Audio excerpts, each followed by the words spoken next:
மகர ராசியில் பிறந்த நண்பர்களே, வாழ்க்கையில நாம செலவழிக்கிற செலவை விட நம்ம கூட இருக்கிறவங்களால நமக்கு செலவு வர்றதுதான் அதிகம் இல்லையா?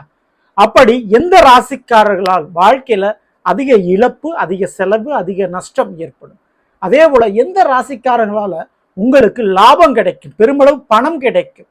எந்த ஒரு துறையில் வேலையில் லாபம் உண்டு, எந்த ஒரு துறையில் வேலையில் நஷ்டம் உண்டு? எந்த ஒரு கிரகத்தினுடைய தசாபத்தி நடக்கும்போது பெருசா கோடீஸ்வரனாக்குற அளவுக்கு ஒரு ஜாக்பாட் அடிக்கும்? எந்த கிரகத்தினுடைய தசாபத்தி நடக்கும்போது பெரிய அளவு நஷ்டம், இழப்பு, கடன் பிரச்சனை மாட்டிக்கிங்க அப்படின்னு லாப நஷ்ட கணக்கை பிரம்மன் நம்ம தலையில் எழுதிய லாப கணக்கு, நஷ்ட கணக்கை பத்தி நம்ம பார்க்க போறோம். ஸோ முழுமையா நீங்க அவசியம் கண்டிப்பா உங்க வாழ்க்கையில தெரிந்து வைத்துக் கொள்ள வேண்டிய ஒரு பதிவாக இருக்க போது. ஓடி ஓடி உழைக்கிறது இங்க பெருசு இல்லைங்க, சேர்த்து வைக்கணும். அந்த சேமிப்பு தக்க வைக்கணும்னா இங்க கண்டிப்பா அதுக்கு மிகப்பெரிய போராட்டம் தேவை. அந்த போராட்டத்துல நீங்க கஷ்டப்படக்கூடாதுன்னு நினைச்சீங்கன்னா கண்டிப்பா இந்த பதிவை ஃபுல்லா பாருங்க. மேலும் நம்ம சேனலை ஏற்கனவே சனி வக்ர பலங்கள் மற்றும் குரு பயிற்சி பலங்கள்லாம் பதிவிட்டாச்சு, பார்க்கலன்னா சேனலை போய் பாருங்க. மேலும் டிஸ்கஸ் லிங்க் இருக்கும், ப்ரெஸ் பண்ணி பார்த்து பயனடைச்சுங்க. மறக்காம நம்ம சேனல் சப்ஸ்கிரைப் பண்ணிட்டு குறைத்திர பெல் ஐக்கான ப்ரெஸ் பண்ணி பக்கத்தில் ஒரு ஆளுநர் தவறாமல் செலக்ட் வச்சுக்கோங்க. நாங்கள் பதிவிடக்கூடிய அடுத்தடுத்த பதிவுகள் உங்களுக்கு உடனுக்குடன் நோட்டிபிகேஷனாக வந்து சேரும்.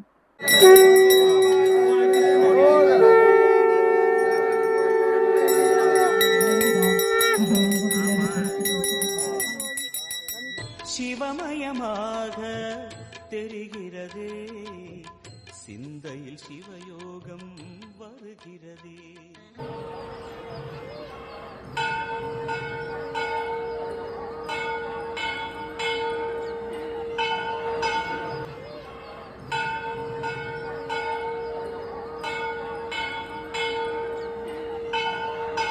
ஓம் ஸ்ரீமலாய் வித்மகே அழகஸ்தாயி தீமகே தன்னோ வாராகி பிசோதியார். நல்லதே நடக்கும். ஓம் நம சிவாயும். எல்லாம் அல்ல ஸ்ரீ பாரகிமன் திருவடி சரணம். மகர ராசியில் பிறந்த நண்பர்களே, பணம் வந்தா பத்தும் பறந்து போகும் அப்படின்னு சொல்லுவாங்க. பணம் என்றால் பிணமும் வாயை திறக்கும்னு சொல்லுவாங்க. ஆனா இந்த கலியுகத்தினுடைய கடவுள் யாரும் மறுக்க முடியாது, பணம் தாங்க இல்லையா? அப்படிப்பட்ட பணம் இருந்தா தான் பாசமான உறவுகள் கூட நம்ம கூட இருக்கும், சரிங்களா? அதுதான் உண்மை. அப்படிப்பட்ட பணத்தை சம்பாதிக்கிறதுக்கு ஏதாவது ஒரு வேலை, ஏதாவது ஒரு தொழில் பார்த்து நம்ம சம்பாதிச்சுக்கிட்டு இருப்போம். ஆனா எதிர்பாராத ஏதாவது ஒரு வழியில இழப்பு, ஏமாற்றம், ஏதாவது ஒரு வெறிய செலவு வந்து கடன் பிரச்சனை மாட்டிக்குவோம் இல்லையா? ஸோ இப்படிப்பட்டவர்களுக்கு கண்டிப்பா இந்த பதிவு தெரிந்து வைத்துக் கொள்ள வேண்டிய கண்டிப்பா ஒரு தேவையான ஒரு பதிவா இருக்கும், சரிங்களா? ஸோ கண்டிப்பா தெரிஞ்சு வச்சுக்கணும். முதல்ல ஜோதிடத்தில் கையில இருக்கக்கூடிய இருப்பு, சேமிப்பு சொல்லக்கூடியது இரண்டாம் வீடு. இரண்டாம் வீடு தான் தனஸ்தானம், குடும்பஸ்தானம். அப்போ மகர ராசிக்காரர்களுக்கு இரண்டாம் வீடு எதுனா கும்பம், அதற்கு அதிபதி சனி. அந்த சனிவான் உச்சமடையக்கூடிய ஒரு வீடு எங்க உச்சமடைகிறார் அப்படின்னா துலாம் ராசியில் உச்சமடைகிறார். அப்போ மகர ராசியில பிறந்தவருடைய வாழ்க்கையில துலாம் ராசியிலோ அல்லது துலாம் லக்னத்திலோ பிறந்தவங்க இருக்கிறாங்கன்னு வச்சுக்கோங்களேன், அவங்க மூலமா பெருமளவு வருமானமோ லாபமோ பண உதவியோ நீங்கள் பெறுவீர்கள். அதே போல பூர்வீக சம்பந்தப்பட்ட தொழில் வேலை, அம்மா அப்பா பார்த்த வேலை, அம்மா அப்பா பார்த்த தொழில் அப்படின்னு பார்த்துக்கிட்டீங்கன்னா அதுல பெருமளவு லாபங்கள் உண்டு.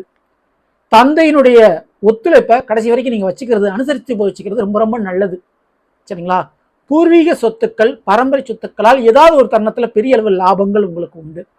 அதே போல பெரிய பெரிய அதிகார அந்தஸ்தில் இருக்கக்கூடியவர்களுடைய பழக்க வழக்கம் உங்களுக்கு கிடைக்கும். அந்த பழக்க வழக்கத்தை நீங்க மெயின்டைன் பண்ணிக்கணும். ஸோ அவர்களால் பெருத்தளவு லாபங்கள் உண்டு. வெளிநாட்டில் இருக்கக்கூடியவங்க, அரசியல்வாதிகள், சினிமா துறையில் இருக்கக்கூடியவங்க, இவங்களால ஒரு ஜாக்பாட் கண்டிப்பா இருக்கு மகர ராசியில் பிறந்தவங்களுக்கு, சரிங்களா? அதே போல சுக்கிர திசையோ அல்லது சுக்கிர புத்தியோ நடக்குன்னு வச்சுங்களேன், அந்த காலகட்டம் உங்களுக்கு நிச்சயமான முறையில கோடீஸ்வரனாகக்கூடிய அளவுக்கு பணம் பொருள் செல்வாக்கை பெற்று தரும். அதுல எந்த மாற்று கருத்து, சரிங்களா? அதே சனி பகவான் 4ஆம் வீடான மேச ராசியில நீசம் அடைகிறார், பலம் இழந்து போகிறார், ஜீரோ ஆகிறார். அப்போ மேச ராசியிலோ அல்லது மேச லக்னத்தில் பிறந்தவர்களோ உங்க வாழ்க்கையில இருந்தால் நிச்சயம் அவர்கள் மூலமாக பெரிய இழப்பு, ஏமாற்றம், நஷ்டம் ஏற்படக்கூடிய வாய்ப்பு உண்டு, சரிங்களா? அவங்க நல்லவர்களாகவே இருந்தாலும் நீங்க அடையக்கூடிய நஷ்டத்திற்கு அவர்கள் ஒரு காரணமா இருப்பார்கள். ஸோ அவங்ககிட்ட பணம் கொடுக்கல் வாங்க வச்சு ரொம்ப ரொம்ப கவனம் தேவை. அதே போல மகர ராசிக்காரங்க கார், வண்டி வாகனத்தால ஏதாவது ஒரு விபத்தோ அதனால ஏதாவது ஒரு செலவுகளோ ஏற்படக்கூடிய வாய்ப்பு இருக்கு. சொத்து விற்கும் போதும் சரி, வாங்கும் போதும் சரி, நிலம் சார்ந்த விஷயத்திலையும் பிரச்சனைகள் உருவாகும். அதே போல கூட பிறந்த இந்த சகோதர சகோதரிகள் விஷயத்திலையும் இழப்புகளும் ஏமாற்றங்களும் ஏற்படக்கூடிய வாய்ப்பு உண்டு. உங்களுடைய படிப்பு சான்றிதழ், சர்டிபிகேட்டு, இல்லை ஒரு டிகிரி வாங்குறதுக்கு படிப்புக்காக கண்மூடித்தனமாக செலவு செய்ய வேண்டிய ஒரு சூழ்நிலை உருவாகும். உங்களுடைய படிப்பா இருக்கலாம் அல்லது உங்களுடைய பிள்ளைகளுடைய படிப்பா இருக்கலாம். ஸோ படிப்புல ஆத்துல போட்ட மாதிரி பணத்தை அள்ளி போட வேண்டிய சூழ்நிலை உங்களுக்கு உருவாகலாம். இதெல்லாம் பண இழப்புகள் உங்களுக்கு ஏற்படும். கொஞ்சம் கூடுதல் கவனத்தோடு இருந்துங்க. சரிங்களா? ஸோ இதுலலாம் சிக்கனத்தை கடைபிடிக்கிறது ரொம்ப ரொம்ப உங்களுக்கு நல்லது. குறிப்பிட்டு செவ்வாய் திசையோ அல்லது செவ்வாய் புத்தியோ நடக்குதுன்னு வச்சுக்கோங்களேன், அந்த ஒரு காலகட்டங்கள் எதிர்பாராத கடன் பிரச்சனையிலோ அல்லது எதிரிகள் சம்பந்தமான பிரச்சனையில ஒரு கோர்ட் கேஸ் வழக்குகளில் விபத்துகளை மாட்டக்கூடிய வாய்ப்பு உண்டு. கொஞ்சம் கூடுதல் கவனம் தேவை. சரிங்களா? இதற்கு அடுத்தபடியா லாபஸ்தானம் 11ஆம் வீடு பெரும்பாலும் லாபத்தை சொல்லக்கூடியது ஜோதிடத்துல. அப்போ மகரத்திற்கு 11ஆம் வீடு எதுனா விருச்சகம். அதுக்கு அதிபதி யாரு? செவ்வாய். அந்த செவ்வாய் மகர ராசின உங்க ராசியில தான் உச்சம் அடைகிறாரு. அப்போ உங்களுடைய வாழ்க்கையில உங்களுடைய குடும்பத்துல இன்னொரு மகர ராசிக்காரங்க இருக்கிறாங்கன்னு வச்சுக்கோங்களேன், கண்டிப்பா உங்களுக்கு மிகப்பெரிய யோகம் காத்து கொண்டிருக்கு. நீங்க வேலை பார்க்கக்கூடிய இடத்துல, நீங்க தொழில் பண்ணக்கூடிய இடத்துல மகர ராசியில் பிறந்தவர்கள் நண்பர்களாக அமைந்தால், தொழில் ரீதியாக பார்ட்னர்ஷிப் அமைஞ்சா அவங்களால பெருமளவு லாபங்கள் உங்களுக்கு கிடைக்கும். ஜாக்பாட் இருக்கும், பண யோகங்கள் உங்களுக்கு உண்டு. சரிங்களா?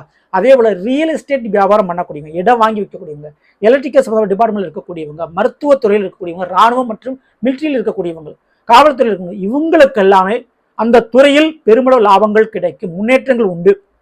சரிங்களா?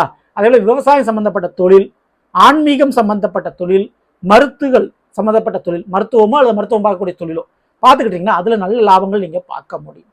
குறிப்பிட்டு சனி திசையோ அல்லது சனி புத்தியோ நடக்குதுன்னு வச்சுக்கோங்களேன், அந்த ஒரு காலகட்டங்கள் உங்க வாழ்க்கையில மிகப்பெரிய அளவு பொருள் சேர்க்கை, சொத்து சேர்க்கை ஏற்படும்.